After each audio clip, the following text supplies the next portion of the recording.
Tu tout le temps en train de te dire que rien ne va, que ça fonctionne pas, que ça, tu l'as pas bien fait, toujours ces pensées négatives, toujours ces jugements sur toi, et cetera. Cette vidéo va te faire du bien. On va ramener de la conscience sur ton fonctionnement et sur les faits. Je vais peut-être te dire des choses bateau, mais pas que, et certains rappels font du bien, sont profitables. L'esprit humain a besoin qu'on lui répète certaines choses, et en fait, il y a des choses qui t'ont été répétées aussi, qui sont intégrées aujourd'hui en toi, et on peut reprogrammer tout ça en répétant aussi des nouvelles données, des nouvelles manières de fonctionner, des nouvelles idées, des nouvelles croyances, un nouveau fonctionnement, une nouvelle programmation. Parce qu'effectivement, on est comme un programme. C'est pour ça qu'on dit reprogramme ton subconscient, etc. On est comme un programme informatique où il y a telle donnée et on peut venir modifier ces données, mais ça peut prendre du temps et ça peut passer par la répétition. Surtout que ces comportements, ils sont ancrés en nous depuis très longtemps. En parlant de très longtemps, déjà, il y a effectivement cette idée que nos ancêtres, bien avant la société moderne, à l'époque où effectivement ils vivaient dans la nature, près des animaux, etc., eh ben, ils devaient se méfier. Ils devaient se méfier de beaucoup de choses. Dès qu'il y avait un petit bruit, ils devaient faire attention parce que ça pouvait effectivement être un prédateur, donc un animal qui allait venir les tuer. Et donc, on dit qu'il y a les pessimistes et les optimistes. En fait, les optimistes, vu qu'ils prenaient pas vraiment au sérieux ou ils prenaient pas ça comme un danger, ces petits bruits-là, c'est nos ancêtres qui se sont éteints, quoi. Et ce sont les pessimistes, donc ceux qui ont eu peur à chaque fois de ces bruits-là, qui ont été attentifs aux dangers, qui ont survécu, et donc on serait plus particulièrement les descendants de pessimistes. Pourquoi pas? C'est une explication, ça donne à penser. C'est pas forcément moi ce que je trouve le plus intéressant, mais ça donne à penser. Là où je trouve que quelque chose fait énormément sens, c'est notre éducation. La plupart d'entre nous, on a été en grande partie éduqués par l'éducation nationale, par l'école publique, mais l'école privée, alors sauf si les écoles alternatives, bon, beaucoup d'écoles privées ont le même fonctionnement que l'école publique. Après, il y a les écoles alternatives, c'est encore autre chose, mais pas vraiment développé à notre époque. Et même sans l'école, vu que nos parents, nos grands-parents ont été éduqués comme ça par l'éducation nationale, par cette société-là. C'est une société, c'est une structure qui pointe toujours sur l'erreur, qui nous invite toujours à regarder l'erreur. On est sur un système de pensée par la critique. Il y a toujours une critique à faire, il y a toujours une critique à émettre. On se rend pas compte de l'impact profond de ce système-là de pensée. C'est-à-dire que, quel que soit ce que j'entreprends, quelles qu'aient été les actions, quelles qu'aient été les situations vécues, etc., notre automatisme, c'est de le percevoir par la critique. Qu'est-ce qu'il y a à améliorer? Où sont les erreurs? Parce que c'est notre système éducatif qui fonctionne comme ça, dans lequel on a grandi, dans lequel on s'est construit, dans lequel on a appris la vie, on a appris le rapport aux choses, on a appris le rapport à nos actions, on a appris le rapport à l'autre, etc. On a eu l'habitude que tout ce qu'on faisait était évalué. La finalité de nos apprentissages, c'est d'être évalué. Nos erreurs sont un problème et ce qui a été défini comme devant être la bonne réponse sera bien noté. Déjà, là, ça laisse pas un espace à s'exprimer librement. Je me souviens que des fois en mathématiques, pour résoudre un problème, si tu avais le bon résultat, mais que tu avais pas fait la bonne démarche, ça allait pas. Ou d'autres choses comme ça. Bon, bref, on peut être amené à avoir le bon résultat, le bon raisonnement, la bonne réflexion, mais ça ne répond pas précisément à la consigne et que la réponse n'est pas ce qu'on a attendu exactement. Donc déjà là, il y a quelque chose qui vient brider quelque chose, qui vient te dire c'est comme ça que ça doit fonctionner et pas autrement. Et qui vient nous faire penser que l'erreur est un problème. Vous allez voir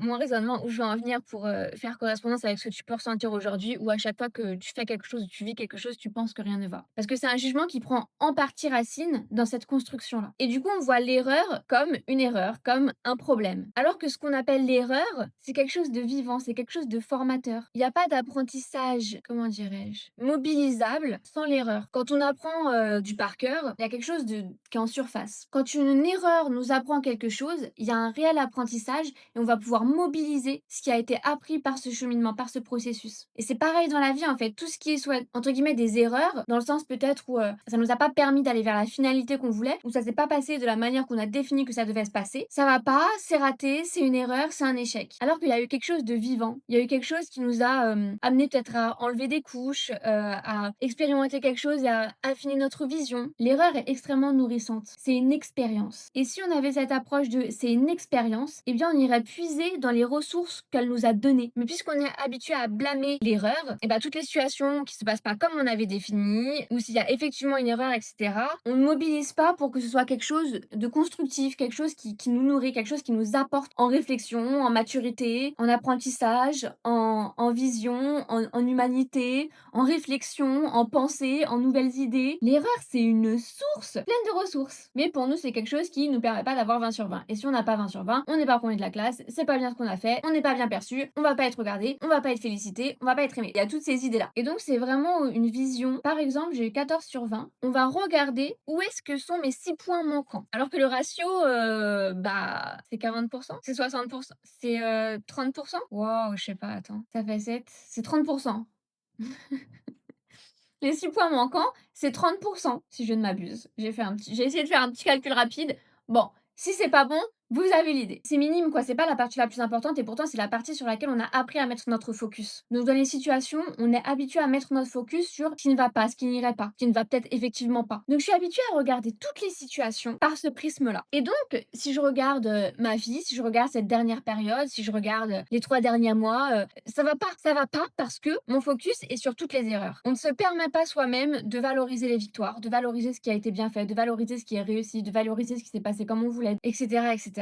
Petite parenthèse, je reviens juste sur, notre histoire, d'ancêtres, pessimistes et optimistes. C'est resté la structure de notre cerveau de se méfier des dangers et cetera, mais c'est-à-dire que dans notre société actuelle, il n'y a plus ces dangers-là, hein. Il n'y a plus ces dangers et donc il y a plein de petites choses, qu'on repère comme des dangers de vie ou de mort et du coup dans notre système nerveux, c'est vécu de cette manière-là, mais on peut se rassurer parce qu'il y a plus du tout ces mêmes dangers. On n'a pas besoin de se protéger d'un risque de vie ou de mort. Je referme la parenthèse et je reviens sur mon histoire de focus. Il y a 2 choses qu'on peut faire autour de cette question de l'erreur. C'est comment, sur ces pensées négatives de: «Je suis nul, j'ai pas bien fait ça, j'ai pas réussi, c'est un échec, c'est pas ça que je voulais, ce que je fais c'est nul, c'est pas beau, ça n'a pas de sens, c'est pas reconnu, je ne suis pas aimée pour ça, je» c'est intéressant de les regarder et d'aller voir toute leur polarité positive. Par exemple, j'ai entrepris d'écrire un texte. J'ai entrepris, je sais pas, je me mets en action, pour un projet et je commence à réaliser des petites étapes ou des grosses étapes, peu importe. Des étapes et je me dis: «Ah non, ce que je fais, c'est pas assez bien, c'est pas comme ça que je le voyais. Non, mais de toute façon, je suis trop nulle, OK, ça c'est là, ce sont des pensées, elles sont là. Quelle est la polarité positive? Qu'est-ce que je peux me dire? Bah, je suis en train d'essayer. Là, je fais quelque chose. J'y ai pris du plaisir. Ça fait sens pour moi. Il y a une personne à qui ça peut plaire. Il y a une personne à qui ça peut parler. Et si vous commencez à faire ça, vous allez vous rendre compte que toutes ces pensées-là, elles sont hyper abondantes. Il y a plein de choses à dire. Et ces pensées négatives, elles sont répétitives. Je suis nulle, je suis nulle, je suis nulle, je suis nulle. Mais il n'y a pas grand-chose à dire de plus. Il y a un jugement de je suis nulle. C'est pas assez bien ce que je fais. Si j'arrive à aller dans les polarités positives de ce que je fais, je peux trouver une abondance de ces pensées positives. Je vous invite vraiment à aller les chercher à chaque fois que vous vous dites ah, je suis nulle, c'est pas assez bien ce que j'ai fait, etc. Et d'apprendre à nourrir ça, à mettre le focus sur ça, à cultiver ça, à arroser ça. Et petit à petit, vous allez trouver de plus en plus de pensées et de phrases positives comme ça, pour rééquilibrer. Ça veut pas dire que toutes ces pensées de j'ai pas fait assez bien, etc., il faut les étouffer, elles ont rien à dire, elles doivent pas exister, etc. Elles ont leur place. Mais si je reprends l'exemple de 14 sur 20 et les 6 points manquants, oui, bah, je peux parler très longtemps des 6 points manquants, mais les 6 points manquants, ils sont 6. Les 14 points, ils disent tout ça. Pourquoi je leur donne pas la parole? Je fais un rééquilibrage où j'ai ces 70% du temps et des pensées qui vont sur ces 14 points et 30% du temps et des pensées et d'énergie qui vont sur ces 6 points. Ce serait plus logique. Bon, cela dit, là, je vous mets une perspective avec la question de la notation qui est elle-même interrogeable. L'idée, c'est pas de se mettre une note sur ce qu'on entreprend, etc., mais c'était plus, voilà, de vous montrer un peu comment on s'est habitué à faire le focus sur l'erreur, sur ce qui serait manquant, etc. Au lieu de valoriser tout ce qu'il y a de bien, rien que le fait que j'essaye, que j'entreprends, et vraiment s'encourager dans le truc j'essaye, j'essaye, j'essaye. C'est incroyable comment c'est moteur, comment ça donne envie d'avancer, comment ça donne envie de continuer, comment ça donne envie d'essayer encore, de construire, d'avancer et de se laisser la place et l'espace de vas-y, je continue à essayer. Alors que si je me dis purée, ce que je fais c'est nul, etc., est-ce que j'ai envie de continuer? Non, jamais. Après, je me dis bah j'ai lâché l'affaire, je suis nulle. Donc ça nourrit un cercle pas vertueux. Ou alors on peut choisir de nourrir le cercle vertueux. Ce que je voudrais mettre en lumière aussi sur ce truc de ah, je suis nulle, ça se passe pas comme je voudrais, c'est pas ça que j'ai imaginé, etc. C'est à nouveau la question du contrôle, la notion de contrôle. Et je sais que chez beaucoup d'entre vous, le contrôle est extrêmement présent, extrêmement fort. Et en fait, ce rapport entre bah moi je voulais que ce soit comme ça et c'est pas comme ça, donc je me blâme et je fais 1 million de critiques sur ce qui n'est pas comme ce que j'avais prévu qu'il y ait, ça vient totalement du contrôle. Or, on n'a pas besoin de définir précisément tout ce qui devait être. Je vous donne un exemple. Là, en rentrant du sport, bon, elle me saoule cette mèche. Là, en rentrant du sport, j'ai eu l'idée de cette vidéo. Je me suis dit, ah, je vais parler de ça. Et je commence à imaginer, à dire, je vais dire ça, et assis, ah, là, l'enchaînement que ça ferait bien comme ça, et machin, et truc. Ok, ça reste à des stades d'idées, de machin. J'aurais pu prendre le temps d'écrire, de structurer, de me dire, ah, je vais faire comme ci, et je vais faire comme ça. Mais ça fiche quelque chose. Et moi, ce que je trouve intéressant, c'est de se faire confiance. Si j'ai eu cette idée, et toutes les idées en arborescence de cette idée, c'est que c'est quelque part en moi. Donc j'ai pas besoin de le contrôler. Juste, je démarre la vidéo, j'ai mon idée, et toutes mes autres idées, elles sont déjà quelque part en moi. L'idée, c'est de me faire confiance. Tout est là. Et si je ne dis pas les choses chose exactement comme j'avais prévu d'une autre manière, c'est que c'est ça qui devait être. Et au moins, j'ai fait ma vidéo, j'ai posé mon idée, j'ai donné des éléments. Et je suis sûre qu'elle aurait pu être mieux, qu'elle pourrait être beaucoup mieux, qu'elle pourrait être incroyablement mieux. Mais elle a le mérite d'exister, d'être là, et je suis sûre que tout ce que j'ai dit et tout ce que je continue de dire va servir, va nourrir votre réflexion, va vous apporter quelque chose. C'est ça qui compte. C'est pas que ce soit parfait, j'ai pas besoin de tout contrôler. J'aurais préféré la faire quand le soleil était encore là, ça aurait été encore mieux. Du coup, j'aurais pu me dire, ah bah attends, je vais le faire demain, ce sera mieux quand il y aura le soleil, etc. Parce que le soleil est chez moi le matin. Mais bon, je dépose ça là, ça n'a pas de lien direct avec le thème initial de la vidéo. Vous savez, mes cheveux, ça me convient pas complètement.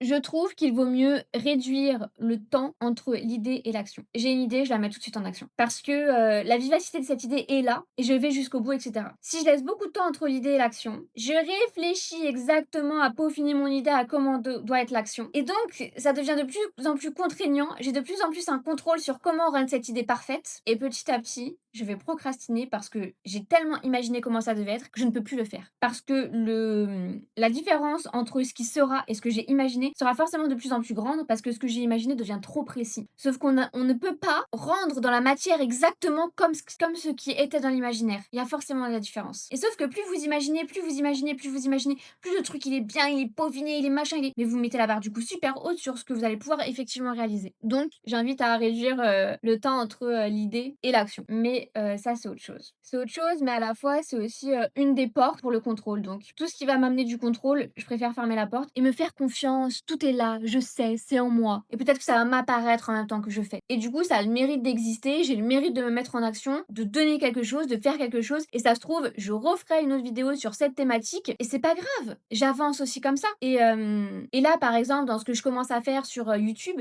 il y a des trucs que je fais qui sont pas jolis, il y a des trucs que je fais qui sont pas bien pensés, il y a des trucs que je fais, mais je les fais. Je le fais et je l'apprends aussi comme ça. Et petit à petit, et ben, je vais prendre en expérience de cette expérience de toutes les actions que j'ai faites. Je vais mieux comprendre comment faire le montage, je vais mieux comprendre comment commencer ma vidéo, je vais mieux comprendre comment faire ma miniature, etc. Parce que je fais et du coup que c'est itératif. Et du coup, je me focus pas sur les erreurs. Les erreurs, je les vois comme ok, qu'est-ce que ça me dit, qu'est-ce que ça me donne à penser, qu'est-ce que je peux améliorer, etc. Mais ce qui m'intéresse, c'est ce discours dont je vous ai parlé où je me dis, je fais, je me mets en action, je sais que ça va parler à des gens. Moi, je le fais avec la joie, je le fais avec le plaisir et c'est tout ce qui compte. Donc, il y a à nouveau un rapport entre contrôle et confiance. Observez-vous. On change pas du jour au lendemain. La première chose, c'est d'observer. À quel moment mes pensées et mes actions prennent racine dans ce contrôle et à quel moment ça va aller prendre racine dans la confiance. Juste pour le moment, j'observe. Et j'amène de la conscience. J'amène de la conscience sur ce que je fais, j'amène de la conscience sur ce que je pense. Ah, je suis en train de penser que je suis nulle, etc. Mais est-ce que je le suis vraiment? Qu'est-ce que je suis en train de faire? Et surtout, une action qui n'est pas incroyable ne remet pas en question notre valeur. Donc, ne pas confondre aussi nos actions et qui on est fondamentalement. Si vos amis, les gens que vous appréciez, etc., ont des négligences, ont des maladresses, vous pouvez pointer du doigt ou remettre en question cette négligence, cette maladresse. Vous ne remettez pas en question la personne fondamentalement et sa valeur. Vis-à-vis de vous, c'est pareil. Mais du coup, c'est pareil pour les actions positives aussi. Il y a quelqu'un qui peut avoir fait une action super. Je vais pas pour autant forcément valoriser qui elle est dans son intégralité. Mais là, ce qu'elle a fait, c'est super. Moi, c'est pareil. Là, ce que j'ai fait, bah, c'est super d'avoir essayé. Là, ce que j'ai fait, c'était très joli. Là, ce que j'ai fait, ah, c'était largement améliorable. Moi, je sais qui je suis. Je connais ma valeur. Je sais ce qu'il y a au fond de moi. Je sais ce dont je suis capable ou en tout cas ce dont ce dont je suis capable. Parce que je sais ce que j'ai déjà accompli et réalisé. Donc, même si je fais des choses moins bien, ça remet pas en question fondamentalement qui je suis. Je recentre un peu, je reviens sur la question de base. Pourquoi on pense que tout est nul? Donc, il y a ce truc de on est des descendants de pessimistes parce que les pessimistes ont survécu parce qu'ils étaient attentifs aux dangers. Aujourd'hui, il n'y a plus du tout ces mêmes dangers. Donc, je n'ai pas besoin d'être autant attentif aux dangers parce qu'il n'y en a pas. Les seuls dangers, c'est des dangers vis-à-vis de l'ego. Hein. Et l'ego nous protège en partie, donc c'est ok de l'écouter, de lui laisser sa place, etc. Mais il faut voir quel est le danger réel. Et surtout le coût bénéfice-risque. Parce que là, le danger, c'est que, par exemple, là, si je m'expose en faisant les vidéos, le danger, ce serait qu'on dise que je suis trop nulle. C'est pas un danger qui est de vie ou de mort, quoi. Et franchement, entre bénéfice, moi, je prends du plaisir à faire ce que je fais et je peux apporter aux autres ce bénéfice-là. Par rapport au risque, on va pouvoir me dire que je suis nulle, que ce que je fais, c'est nul. Mais grand bien face à ces gens, je veux dire. Du coup, ramener aussi vraiment de la conscience sur le risque perçu et sur le bénéfice que vous recherchez. On essaye de rééquilibrer le discours, pensée négative, comment on peut amener une polarité positive et de nourrir vraiment ça, de nourrir vraiment cet espace. Et l'outil vraiment le plus incroyable pour combattre nos pensées négatives qui nous font penser que rien ne va, que ça va jamais, c'est la gratitude. Mais la gratitude, c'est aussi comme une technique qui se travaille. On apprend à être dans la gratitude, à avoir une philosophie générale de gratitude. Une philosophie générale, j'en ai fait une appellation. Avoir une appréhension de la vie de manière générale au quotidien et dans un peu tout qui soit empreinte de gratitude, mais c'est quelque chose qui se forge, qui s'apprend, qui se travaille. Et dans un premier temps, dans chaque chose, devoir effectivement instinctivement le positif. Donc c'est où est-ce que je mets mon focus encore une fois. Après, quand il y a beaucoup d'émotions, quand il y a un réel profond sentiment d'échec, ça sert à rien de lui dire bah non, non, genre, existe pas, il y avait ça de positif. Laissez une place aussi malgré tout à ce qui a besoin d'être vu, ce qui a besoin de s'exprimer. Et peut-être que des fois, ça fait écho à des choses trop profondes en vous et c'est